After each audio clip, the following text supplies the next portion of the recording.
What's up, everybody, and welcome to another episode of Raudeza Reviews. I'm Raudeza.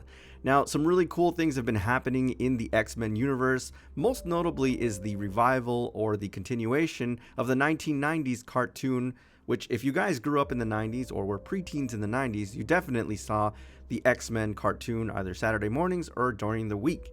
Now, there has been a revitalization of this show, which is called X-Men 97, which is literally, chronologically speaking, a continuation of that show.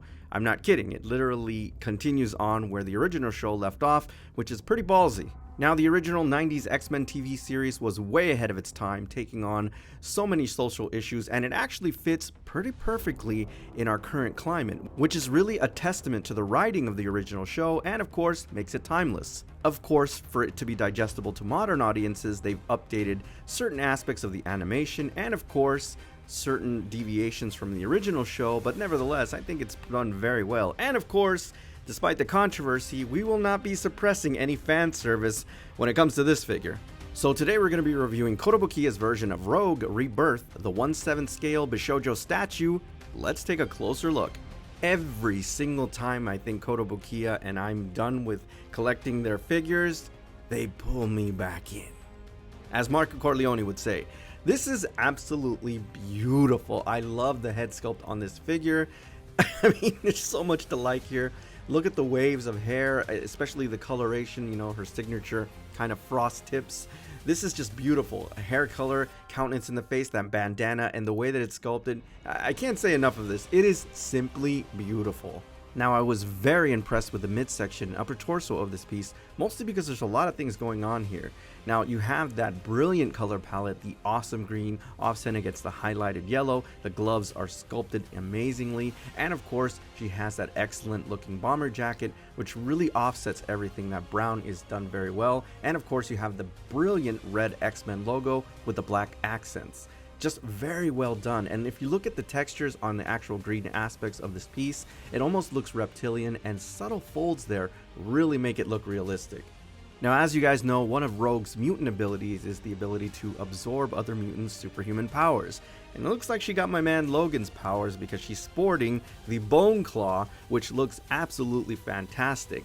Everything looks very primal and very visceral. I love the actual design of the bone claw. It's got these little bumps and ridges and sinew. Looks really great. Also, if you look closely, it's got some nice shading on there. Just a really great focal point for this statue. Now, if the bone claw wasn't the selling point for you on this statue, this section definitely is. I mean, it is just beautifully done. It's super sexy. Those hips don't lie. Amazing. And of course, you get a greater appreciation of her costume. I love how her belt is slanted. You got that awesome X-Men logo, and of course, look at the sculpt in the boots. You have a nice wide stance, one foot slightly in front of the other, a brilliant color palette. Creases in the sculpt look absolutely fantastic, and there's subtle shading there, which makes this look overall very dynamic. They just did a really great job on this lower section. Now look, you gotta get your head examined if you do not mirror this piece. There's so many cool things going on the reverse side. Let's start with the hair sculpt. Look at how beautiful that blows left to right. Very nice strands there, and of course you have the bandana, a greater appreciation of the diamondism of the actual figure. Just looks really great. And of course, I told you we are not going to be suppressing fan service here. That's absolute nonsense. I can't believe people are crazy about that. And of course, scrolling down to the lower section, you get a greater appreciation of how she attaches to the base.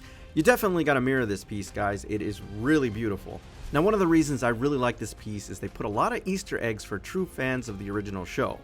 One of them being the actual base itself. You know this is an ice lab, so she may have absorbed not only Logan's powers, but also Iceman. And of course, you have the subtle deck of cards there, which means that she might have even absorbed the powers of Gambit.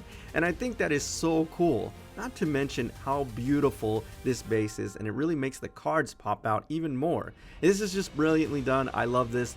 Very minimal footprint too.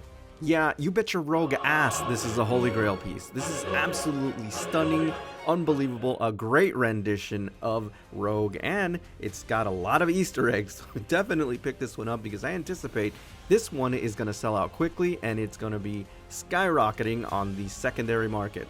Alright everybody, so that's my official review on Kotobukiya's version of Rogue Rebirth, the Bishoujo 1/7 scale statue. As always, I thank you for tuning in, and I'll see you on the next Raudeza Reviews.